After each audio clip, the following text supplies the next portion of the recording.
ॐ भूर्भुवः स्वः तत्सवितुर्वरेण्यं भर्गो देवस्य धीमहि धियो यो नः प्रचोदयात्। ॐ शान्ति शान्ति शान्तिः. Namaste, my dear friends. I am starting a series of new videos on the spiritual teachings of Swami Brahmananda. Swami Brahmananda was a direct disciple of Paramahansa Bhagwan Sri Ramakrishna. He was one of the very close devotee of Bhagwan Sri Ramakrishna Paramahansa. I start the first video on the first chapter, meditation and realization. This conversation took place at Banaras in 1921. Devotee: Maharaj, I am practicing japam and meditation, but I have not yet acquired any taste for these. Somehow or other I am struggling on. What must I do? Swami Brahmananda replies, is it possible to have that taste in the beginning? No. Struggle hard to attain it. Concentrate all your energies on its achievement and never for a moment pay heed to other matters. Apply yourself wholeheartedly to it and to it alone. Onward, onward. Never be satisfied with your present state of mind. Try to create within yourself a burning dissatisfaction. Say to yourself, what progress am I making? Not a bit. Sri Ramakrishna used to say to the Divine Mother, Mother, another day is gone and I have not seen these. Every night before you go to bed, think for a while how much time you have spent in doing good deeds, how much again in doing useless thing, how much time you have utilized in meditation and how much you have wasted in idleness. Make your mind strong through tapasya, austerity and brahmacharya, continence. In rich man's house they keep a Darwan porter whose duty is to prevent thieves, cows, sheep, etc. from entering the compound. The mind is man's Darwan. The stronger the mind becomes, the better. Mind has also been compared to a restive horse. Such a horse generally takes the rider along the wrong path. Only he who can hold a tight rein and check the horse can go the right way. Struggle, struggle on. What are you doing? Is everything achieved by the mere wearing of the Gerua cloth or colored cloth of the sannyasin, or by renunciation of hearth and home? What have you realized? Time is flying. Do not waste a single moment. You will be able to work hard only another 3 or 4 years at the most. Afterwards, both body and mind will become weak and infirm, and you will not be able to do anything. What can be achieved without diligence? You are thinking, let us first of all have yearnings, faith and devotion. Then we shall do our sadhana, spiritual practice. Is it that possible? Can we see the day without the break of dawn? When the Lord comes, love, devotion and faith follow him as his retinue. Can anything be achieved without tapasya? Brahma at first heard tapas, meditate, tapas, meditate, tapas, meditate. Do you not see what a severe tapasya even the avatars, incarnations of God, had to perform? Has anybody gained anything without labor? Buddha, Sankara, and others, what tremendous austerities they practiced in their lives, what burning renunciation they possessed, what severe sadhana they performed. Real faith cannot be had in the beginning. First realization, then faith. But at first the sadhaka, aspirant, has to pin his faith, blind faith, it may be to the precepts of his guru, spiritual teacher, or of some great soul, then only can he advance towards the goal. Do you not know the parable of the austere as told by Sri Ramakrishna? The austere floats about on the surface of the sea, with its shell wide open just for a little drop of the Swati rain falling when the star Swati or Arcturus is the ascendant. As soon as it gets a raindrop, it dives down to the ocean bed and there forms a fine pearl like the ossuary. You too should be up and doing and then dive deep into the ocean of meditation.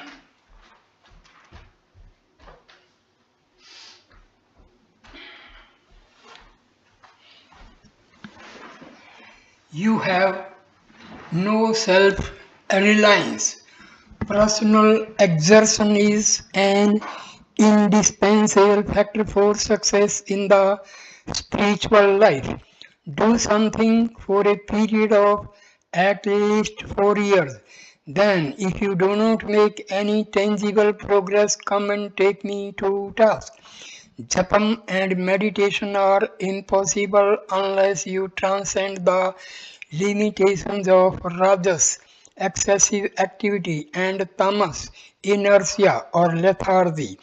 Afterwards, you have to rise even above sattva, illumination, and attain the high spiritual place for where there is no return. How difficult is the attainment of a human birth? Yet it is only in this human birth that God realization is possible. Strive hard in this life and reach that state from which you will not have to come back. The mind is to be raised step by step from the gross state to the subtle, then to the causal state, still further to the great cause, Mahakarana, and finally to Samadhi, highest illumination. Resign yourself fully to the Lord. He is everything. There is nothing besides. Sarve Khalvidam Brahma. Verily all this is Brahma. Everything is His and His only. Never be calculating. Is self-surrender possible in a day?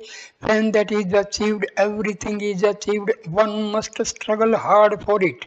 Life is eternal. The span of man's life is at most 100 years. Give up the pleasures of these 100 years if you want to enjoy eternal life and with it eternal bliss. Next topic, second topic is spiritual practices. This conversation took place at Banaras. The Swami, are your religious practices going well? Devotee, or you can say disciple. No, Maharaj, with all my efforts, I see no spiritual unfoldment. Hence, I find no peace of mind. Evidently, we are born with evil sanskaras, impressions, and these stand in the way of our spiritual progress. Swamiji, my boy, you should not think this thus. Practice japam at dead of night. If you cannot do it at the time, do it during the early hours of the morning. Perform prascharna. Do not waste your valuable time anymore. Lose yourself in prayer and meditation, and all inner truths will come by themselves if you practice sadhana for some time. Usually it implies regular japam or the repetition of the name of the deity a prescribed number of times, followed by homa and other ceremonies. Additional japam is also permissible in place of these ceremonies. The spiritual aspirant should not take much food at night. At first take three-fourths of your usual diet, then reduce the quantity to half. In the beginning you may feel some weakness of the body, but the body will be alright after some time and well and will remain active and in perfect condition. The Swami then referred to the days when he practiced sadhana in the company of his brother disciples and said, "We used to take only a single meal during the whole day and night." Swamiji, a sadhaka should first learn about the spiritual path from some great soul, then follow it methodically. If he does it haphazard, he cannot achieve much success. Again, if he gives it up, he will have to put forth double and the usual effort to gain the desired result. But no endeavor is lost. Lust, anger, greed gradually go away from him who leads the spiritual life. Your mind is now covered over by rajas activity and tamas inertia. It must be made pure and subtle and raised to the state of sattva, illumination. Then you will find pleasure in religious practices and will also feel inclined to devote more and more time to them. Later on, when the mind attains perfect purity, you will naturally devote yourself to spiritual culture. The mind is at present on the gross plane. Consequently, it leans towards gross things. But when it becomes awakened, it inclines naturally towards the spiritual. When it grows subtler, its capacity also increases, and the aspirant is able to understand within a short time the truths about God. When you sit in meditation, first think of a blissful divine form. This will have a soothing effect on your nerves and mind.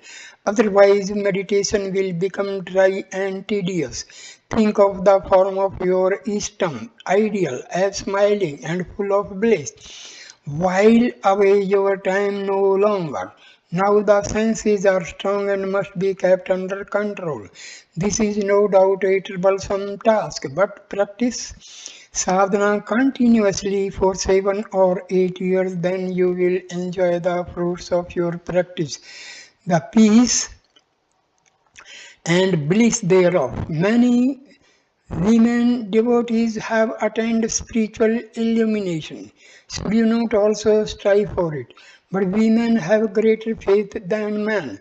That's why they succeed in a comparatively short time. Believe me, the Lord is always with you.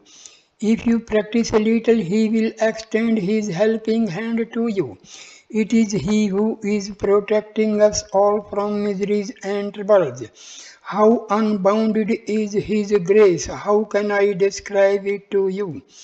You have been only hearing of all these spiritual things. Now realize them. You have done enough study and reasoning. Now do some spiritual practice. First take up that aspect of God which appeals to you most. Follow your own path of sadhana. When you realize God through it, you will feel the joy of realizing Him also in other aspects and through other paths. One should meditate on the form of the ashram along with japam. Otherwise, japam does not become effective.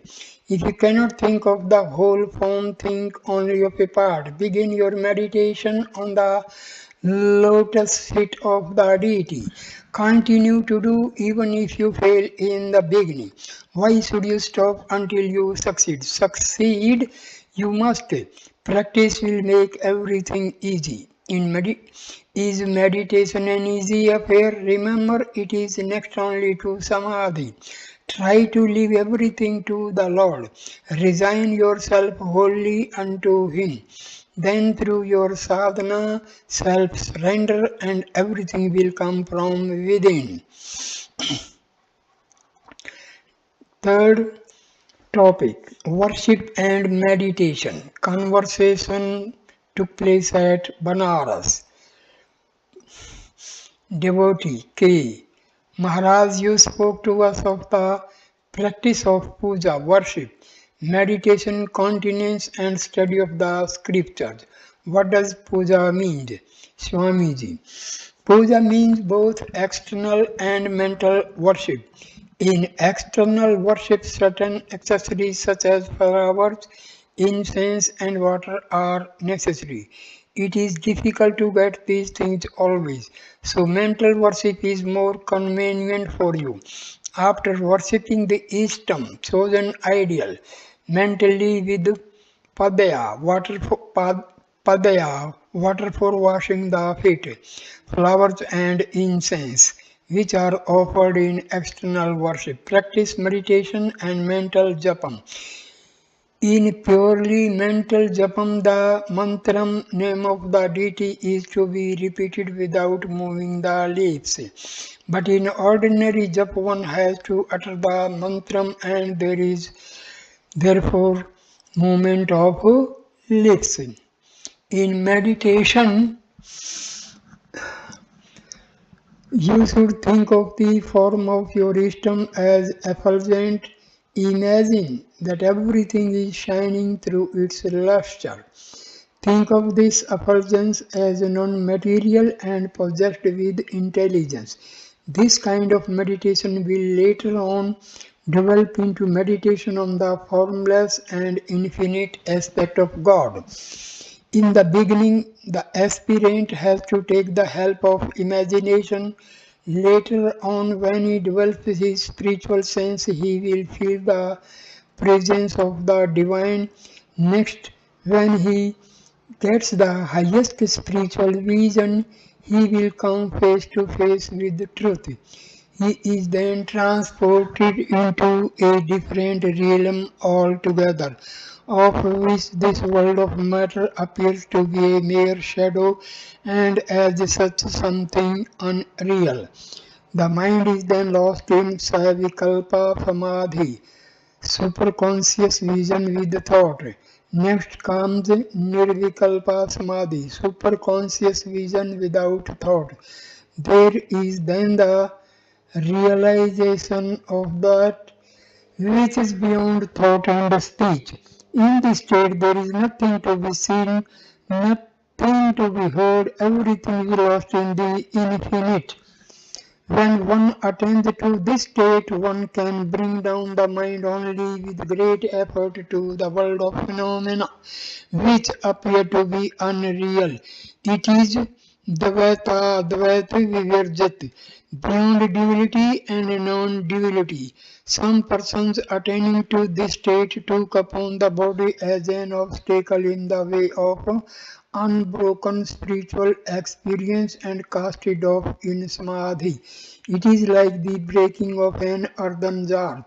Sri Ramakrishna used to give a beautiful illustration to explain the highest state of spiritual realization. Suppose there are 9 pots full of water, the sun reflected in each one. You break the pots one after another until only one is left. With the sun reflected in it, finally even this last pot is broken. Then whatever is there. It can neither be seen nor described. Devotee K. Maharaj, some think of the Ishtam as the all-pervading spirit. Is this not also a form of meditation? Swami Brahmananda replies, yes, quite so. Everyone has to practice this meditation, but only after making some progress in spiritual life, not in the beginning. The presence of the Ishtam is to be realized everywhere. He who is personal and with form is also impersonal and without form. He dwells in every being. He pervades land and water, hills and dales, skies and stars, everything. Disciple. Key. Maharaj, the scriptures speak of service to the Guru as a necessary means to spiritual realization. How far is this true? Swami Brahmananda. It is necessary at the preliminary stage, but afterwards one's mind itself plays the part of the Guru. The Guru should not be looked upon as an ordinary human being. His physical body is the temple in which resides the Lord. If the Guru is served with this idea in mind, one comes to acquire love and devotion for him, which can then be directed towards the Lord. There are sadhakas, aspirants who meditate upon the Guru in the Sahasrara, thousand-petaled lotus in the brain, and next they merge the form of the Guru into that of the Ishtam. Sri Ramakrishna used to say very clearly the Guru appears before the disciple in his spiritual vision. Then pointing out the Ishtam to him, he says, "Look, there is your Ishtam," and loses himself in it. Really, the Guru is not different from the Ishtam. There are so many practices in the spiritual life. How can I tell you about all of them? Follow the spiritual path in right earnest. When the mind becomes pure through religious practices, you will understand all the truths of the spiritual world. Remember, there is no end to them. They are countless. The spiritual aspirant remains wholly absorbed in them. Devote question. If the sadhaka gets a little taste of Ananda, divine bliss, he is very much encouraged to proceed on his spiritual path. Is this not so? Swamiji replies, true, but in the higher spiritual state there is neither bliss nor sorrow, pain nor pleasure, existence, non-existence. The Ananda that you speak of is only a help during the period of sadhana. The boat stands in need of a favorable wind so long as it has not reached its destination. But when it has once reached it, there is no need for wind, whether favorable or unfavorable. Ananda helps the aspirant in his outward course like the favorable wind, knowledge, the object known, and the knower. All three lose themselves in the absolute. So much only have the scriptures been able to say. But what takes place after this, none has the power to describe. One has to realize it for oneself through spiritual practice. How wonderful is infinite existence, where there is neither want nor fear. The very thought of it elevates the soul. There are some spiritual men who realize the absolute Nitya as a distinct from the relative Leela divine sport. Others look upon both of these as one and the same. There is yet another state of spiritual experience which is beyond both absolute and relative.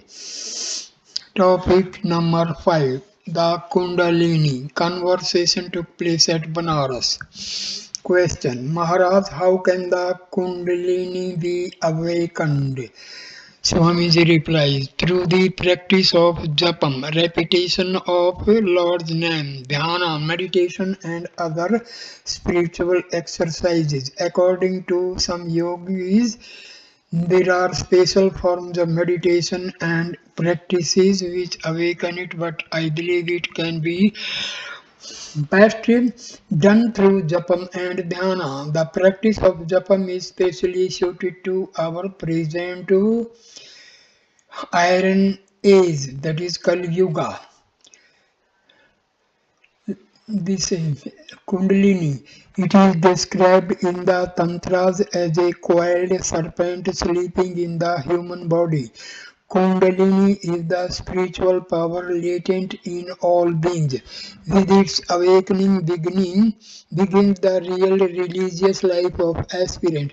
According to the yogis, there exists in the spinal column a hollow canal called Susumna with seven lotuses or centers. These centers begin with the Muladhara or the center at the base of the spiritual column and in the Sahasrara or thousand petaled lotus in the brain.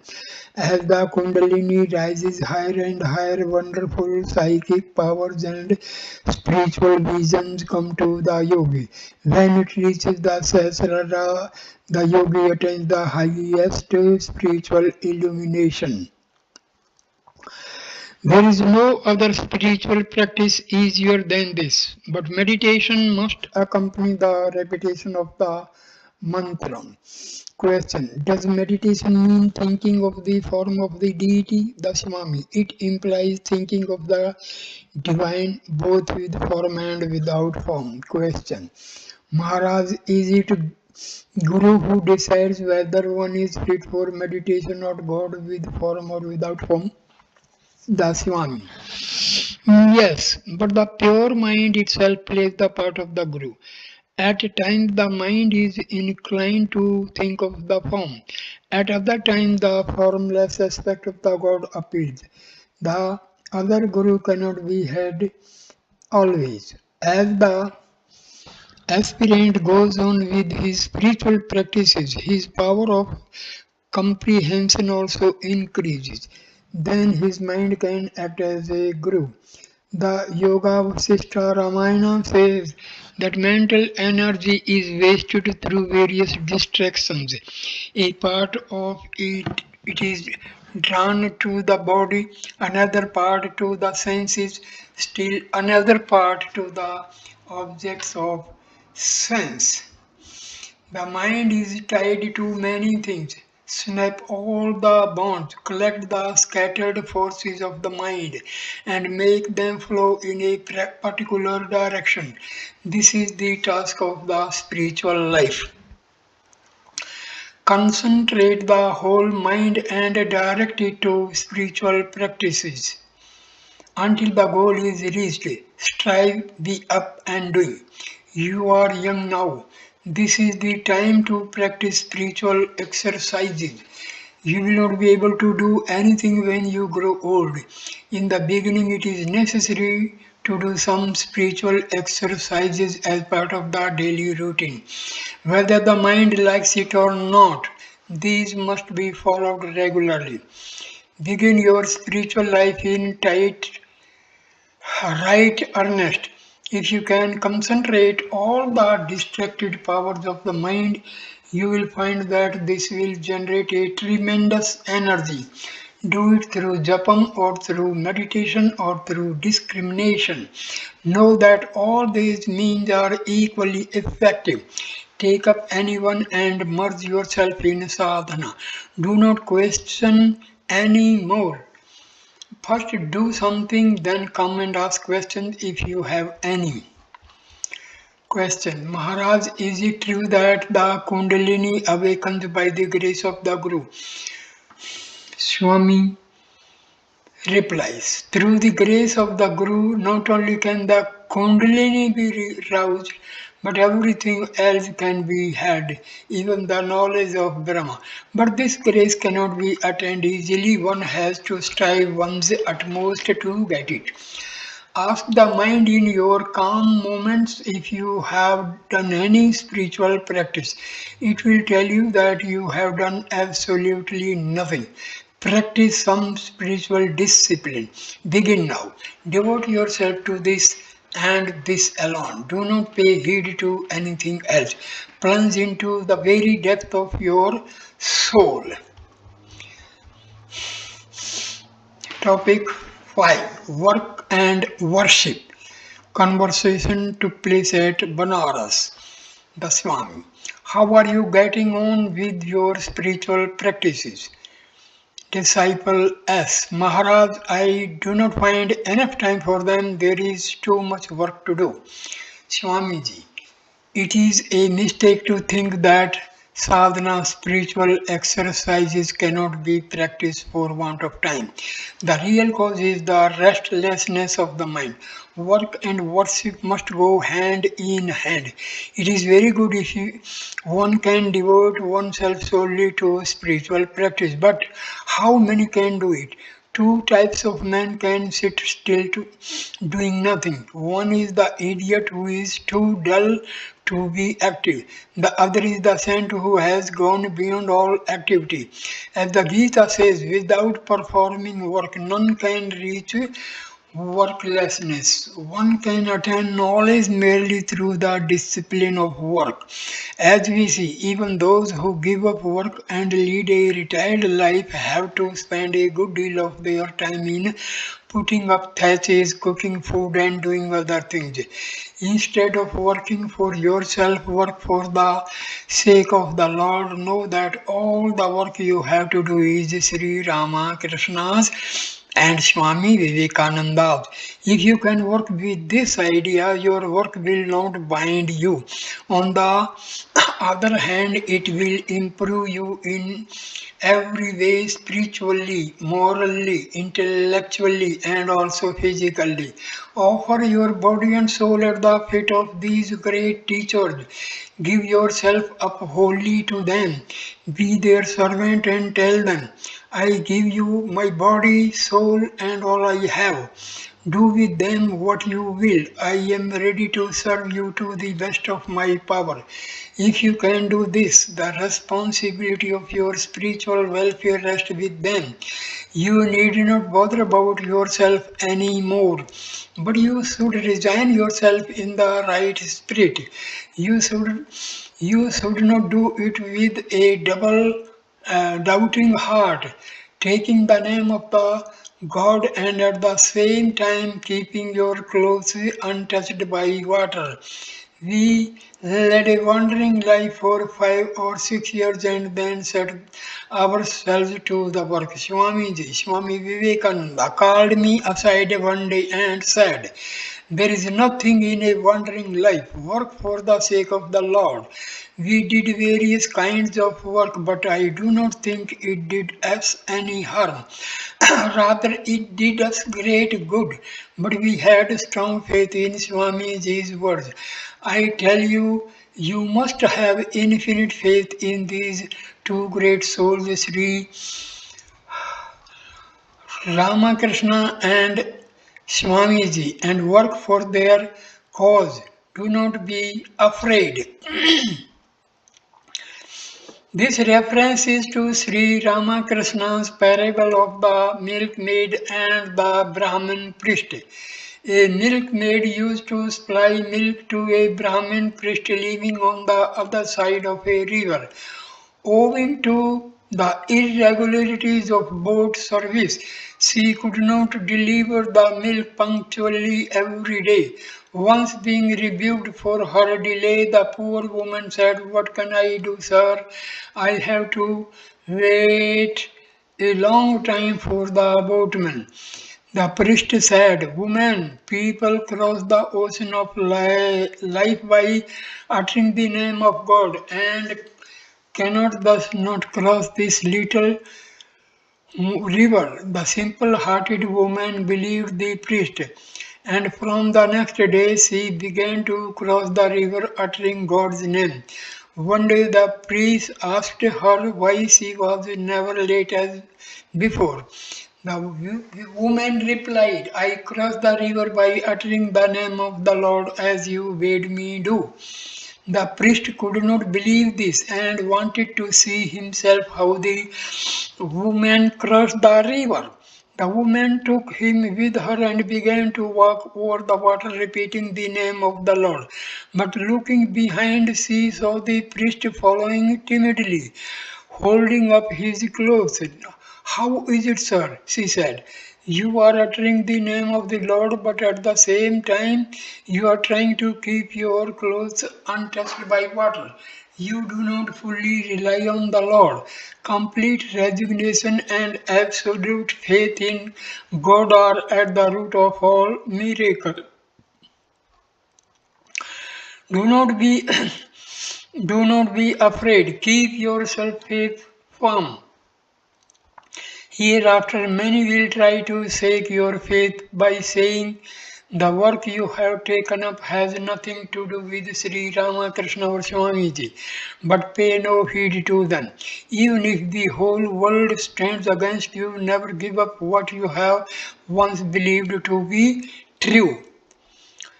Disciple S. It is very difficult to devote oneself exclusively to spiritual practices. I tried but could not continue for a long time. Swamiji replies, why do you think that you cannot do it? Because you failed once or twice. Once has to try one has to try again and again. Sri Ramakrishna used to say the newborn calf tries to stand up but falls down many times. It does not stop. It tries again and again, and then at last it not only stands up but also learns to run. The mind gets good training if one takes up some regular work at the beginning of the spiritual life. Then the trained mind can be applied to meditation and other spiritual practices. The mind that is allowed to drift will drift at the time of spiritual practices also. To the spiritually advanced man, there comes a time when he wants to devote himself solely to meditation and prayer. At that time, work falls off from him by itself. This takes practice when the this takes place when the mind awakens spiritually. Otherwise, even if one takes to a life of exclusive spiritual practice by sheer effort of the will, one can go on only for a few days. Then comes monotony. Some even go mad by persisting. Others follow the spiritual path in a haphazard way and keep their mind busy with other things as well. Great strength can be acquired through the practice of brahmacharya, continence and service. A true brahmacharian can do the work of 25 men. In olden days, besides the practice of continence, brahmacharya included japam, repetition of the Lord's name, meditation, study of the scriptures, pilgrimage, association with holy men, and even more. All men cannot know what is good for them. For that reason, one should keep the company of holy men. Here I give you full freedom. Let me see how long you can follow the right path. Not, not long, not more than a few days. All troubles arise because the mind is not properly trained. There is no enemy more harmful than idle gossip. It ruins one completely. Unless one spends some time in solitude, one cannot understand the workings of the mind and realize the truth. It is very difficult to grow spiritually along any particular line in the midst of tumults and confusion. I give freedom to all. I want everybody to advance along his own line. But when I find that he is not able to do so, I come to his help. It is good in every way to stay at a particular place and take up some form of service. You will feel uneasy if you stay here for a long time without doing any work useful to the institution. But if you render some form of service every day, you will feel right in both mind and body. During the days of our active life, we used to be in high spirits and keep excellent health too. I think we used to feel much better than now when we do not do any regular work. I'm telling you my innermost thoughts, what I actually feel. I have now retired from active work. I speak of myself just by way of illustration. Some people think they too should do like me and be less active. Never entertain such a thought. Eternal life is before you. What if you devote a few lives to the cause of Sri Ramakrishna and Swamiji? Even if it is a mistake to do so, let a few lives be spent in vain. But I tell you, it is not going to be so. Through the grace of Sri Ramakrishna and Swamiji, you will see to what greater spiritual heights you will soar. Do not lead an easy-going life anymore. If you do, you will not be able to practice spiritual exercises properly. Any work that you take up, do with your whole heart. This is the secret of work. As Swamiji used to say, set yourself to the work. You are now required to conduct a magazine. Do it by all means. It is nothing to you. It is very easy for you. Before you begin to work, remember the Lord and offer your salutations to Him.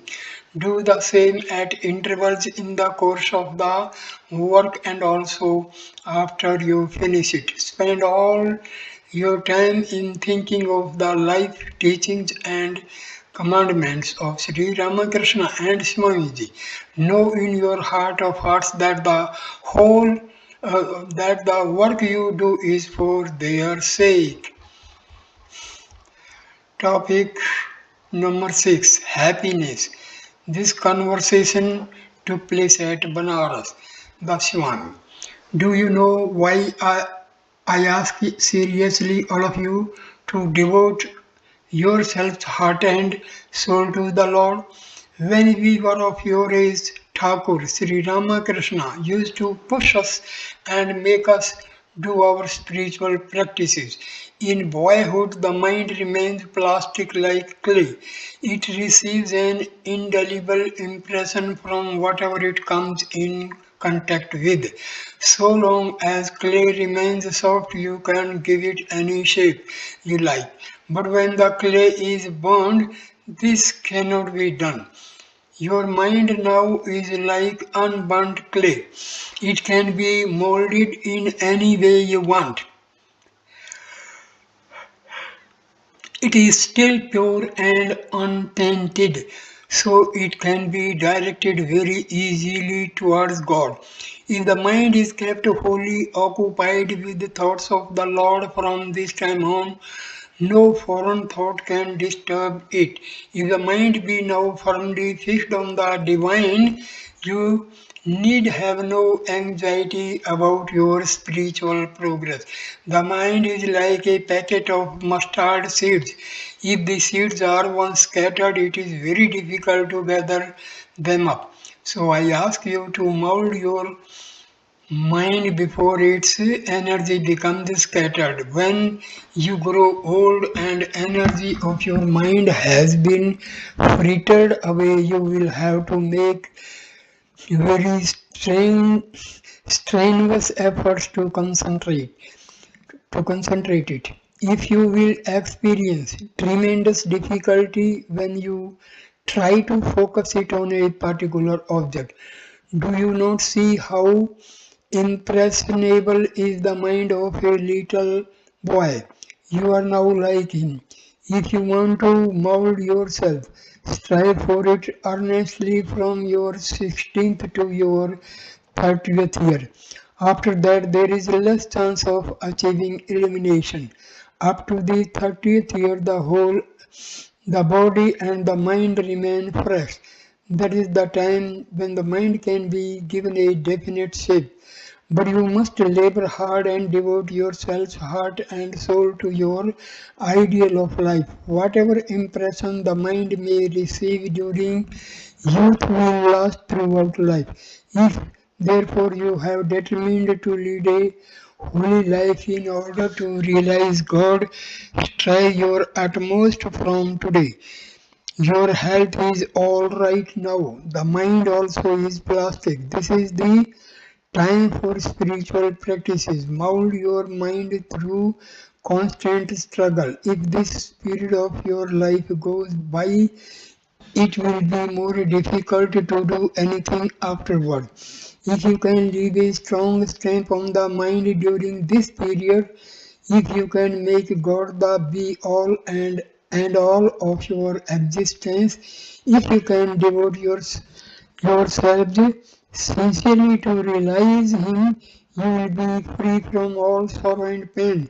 No misery, no unhappiness will be able to throw you off your balance. You will become the inheritor of everlasting bliss and joy divine. What does man want? He wants happiness.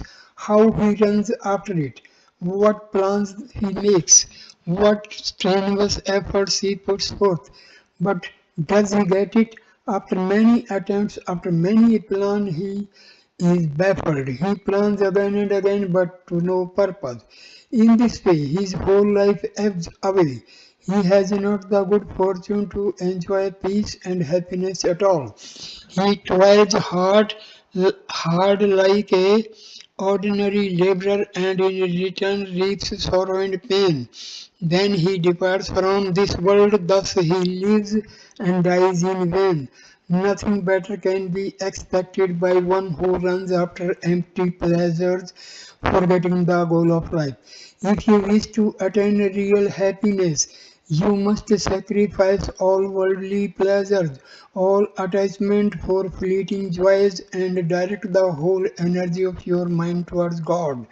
The more you advance towards Him, the greater the bliss you will realize. The more the more your mind becomes attached to the world and to sense enjoyments, the more will you suffer. Do you know the nature of the ordinary man? He seeks only pleasure, joy, and diversion. And he makes this mistake from the very beginning. 99% of those who seek happiness do not know what it really is. They grasp at whatever they find near at hand and believe they have got the thing they seek. Then when they are disappointed, they take up something else, and when again they fail, they bemoan their lot, but see the folly of it. They are disappointed again and again, still they will not change their course, they will not take up the right path. They pass their lives receiving blow after blow and bewailing their destiny. Thakur Sri Ramakrishna used to compare them to a camel. The camel will not take good grass even when close by. He knows well that thorny grass makes the mouth bleed, but still it insists on eating it. In the same way, man suffers because of wrong thoughts and wrong desire. Your boys, very young boys, your mind has not yet received any evil impression from the outside world. If you can struggle hard, from now on you will be able to escape life's sorrows and miseries.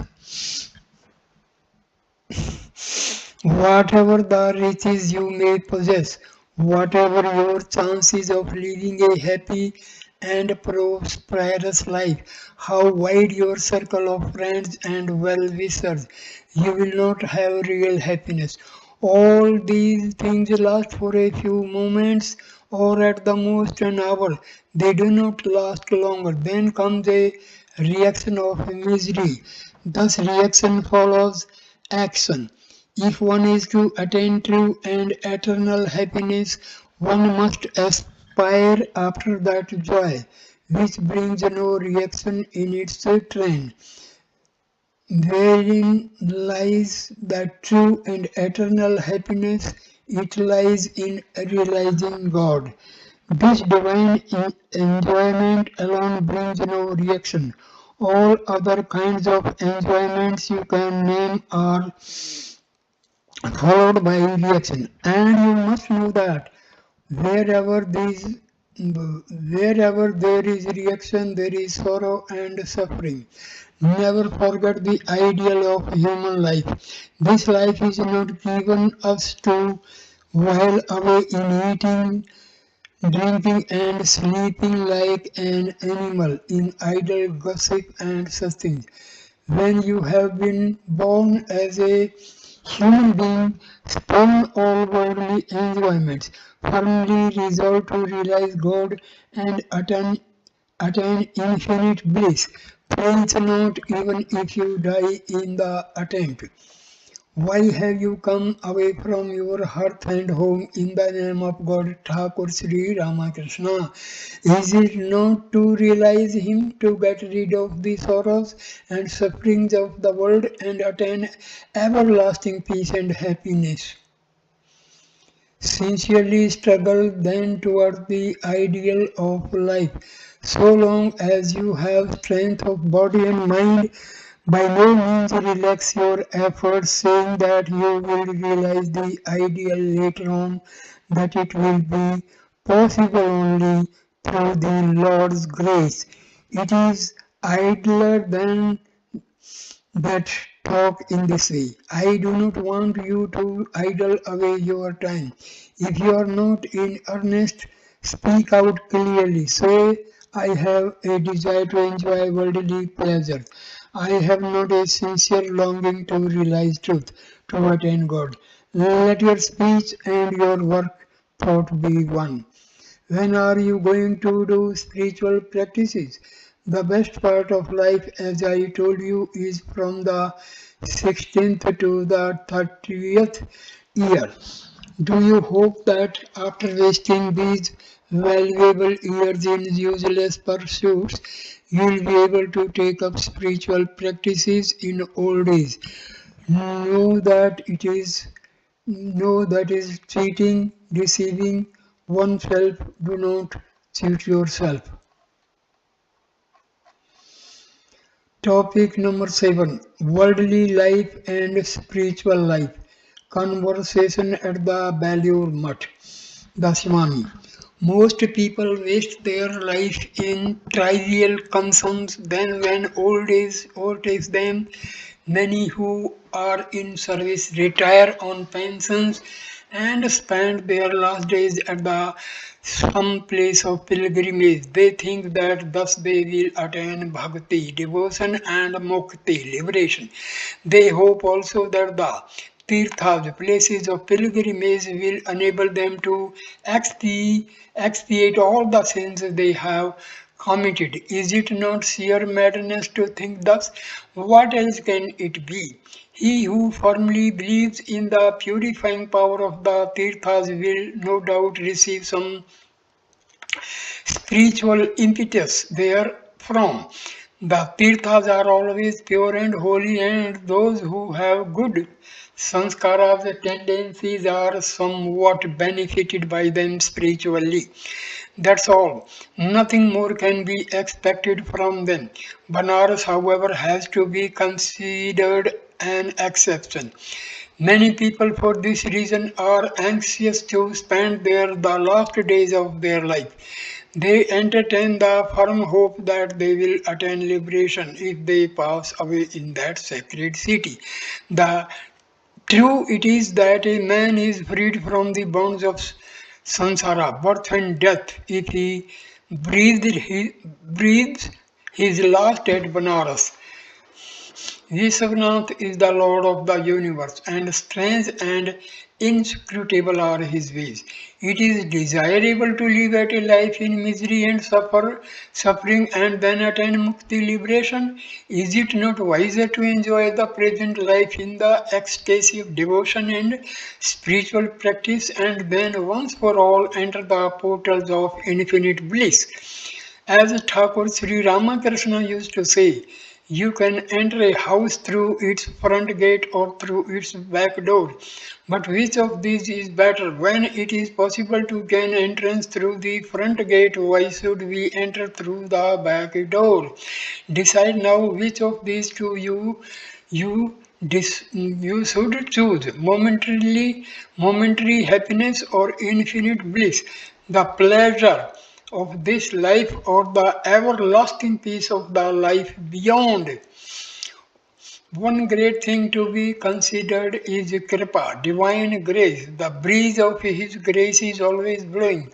Only unfurl your sails and you will have it. How can you catch the breeze if you keep yourself furled? Sails furled. Work them now and do not delay any longer. Give up your desires for worldly enjoyments, your hankering for name and fame, and fully resign yourself to the Lord. It is quite impossible to enjoy worldly pleasures and at the same time realize God. You cannot serve both God and mammon at the same time. If you want to realize God, you must renounce worldly pleasures. If, on the other hand, you desire to enjoy temporal pleasures, you will have to give up God. Do not keep your feet in the two boats, as they say. If you do, you will only make yourself miserable. You must have a clear conception of your life's ideal. Decide now what life you want to lead. Should it be this fleeting life of transient pleasures or the everlasting life of eternal bliss? You are young, boys, innocent, and dullness. Worldliness has not yet left its impressions on your mind. If you will be up and doing now, you can escape from the clutches of the trials and tribulations of worldly life. See that your principles are fixed even now. If it is not done now, it will never be done. Mere skipping on the surface will be of no avail. Hold to your ideal, hold fast and never loosen your grip.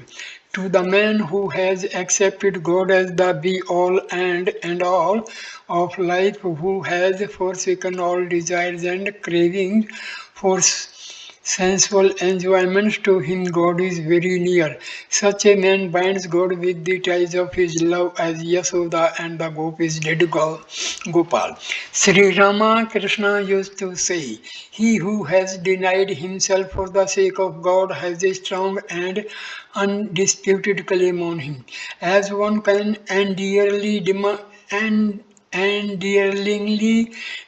anything of one's parents or one's near relations, so a devotee has a right to ask God, Lord, appear before me.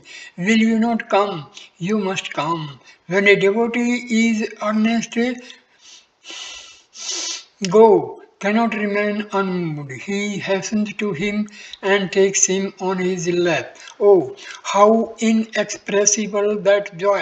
How boundless that bliss! He alone knows it who has had that supreme experience. Compared to it, worldly pleasures so dear to most people become insipid and worthless. Sri Ramakrishna used to say, he who has totally given up carnal enjoyment for the sake of God has already covered three-fourths of his journey. Is it easy to renounce all enjoyments? Only if a man has God's grace and has done severe tapas, spiritual discipline in his past life can he acquire the strength required for renunciation. Purify your mind in such a way that while thoughts may not arise in it at all, you are all brahmacharis, unmarried. You will not marry. You have pledged your life to God, sacrificing pleasures, enjoyments, and all for His sake. But bear in mind that it is very hard to lead a pure and unsullied life. It is not so easy as you young boys take it to be. Do you know what it is like? It is like walking on the edge of a drawn sword. Every moment there is the chance of a fall, of being sliced to pieces. Perfect continence is the only condition of success in this life, and it is difficult, nay, impossible to practice absolute purity without love and faith in God. You have to live in a world full of passions and enjoyments. Every day you have to see, therefore, you more than 99% of the people are running mad after sensual pleasures. There is constant risk of your mind being contaminated with evil thoughts. If your mind becomes tainted by them, there is no hope for you. Those who want to lead a life of brahmacharya, continence, must always engage their minds in thinking good thoughts, studying good books, and in discussing elevating subjects. They must spend their time in worship of God, service of holy men, in the company of pious people, and in the practice of meditation and other kinds of spiritual discipline. This is the only way to mold one's character. First of all, be firm in your devotion to the practice of brahmacharya continence. Everything else will come by itself. Perfection in continence cannot be attained without sadhana, spiritual practices, and without perfect continence, realization of God is impossible. Unless God is realized, real bliss cannot be had, and without real happiness, human life will be spent in vain. You are all young boys with pure minds and noble aspirations. I beg of you, my dear ones, do a little sadhana and you will see how Shraddha, faith and bhakti devotion will be roused within you. You will become heirs of immortal bliss. You will be blessed with the vision of your Ishtam, chosen ideal, with the vision of God. You will then attain to the ultimate goal of human life. So I end this video here. Thank you for watching this video. Please like, comment and share the video and subscribe the channel.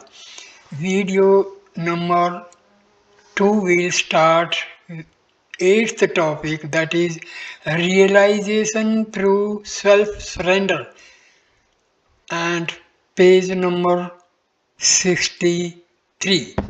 So thank you my dear friends. Namaskar.